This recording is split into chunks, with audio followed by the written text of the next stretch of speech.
Hello বন্ধুরা, কেমন আছো সবাই? আশা করি প্রত্যেকেই ভালো আছো, সুস্থ আছো। আমিও খুব ভালো আছি, সুস্থ আছি। তো অনেক কদিন ব্লগটা দেওয়া হয়নি। তো আমার মেয়ে খুব অসুস্থ ছিল, মানে পড়ে গিয়েছিল, পিছলে পড়ে গিয়েছিল। তো সে পায়ে লেগেছিল, তোমার 15 দিন মতন হাঁটেনি। তো খুব একটু ঝামেলার মধ্যে ছিলাম, ব্যস্ততার মধ্যে, বুঝতেই পারছো ছোটো বাচ্চা কতটা ব্যস্ততা। শর্ট ছাড়তাম, তো বড় ভিডিও ছাড়া হয়নি।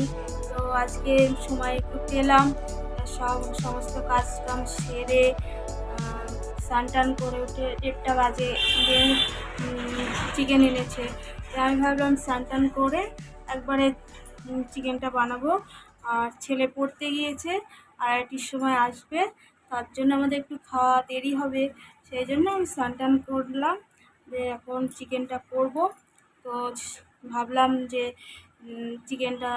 চিকেন কারিটা কিভাবে করি আমি সেটা তোমাদেরকে শেয়ার করি। তো দেখো আমি কিভাবে চিকেন কারি রান্না করি, সেটা তোমরা দেখো আর লাইক করো আর আমার পাশে থেকো।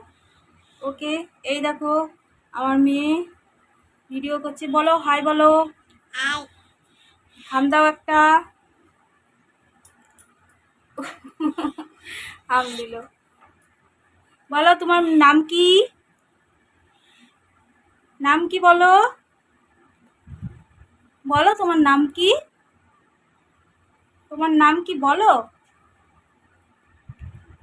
ঠিক আছে, তাহলে আমি কিভাবে করি দেখো। ওকে।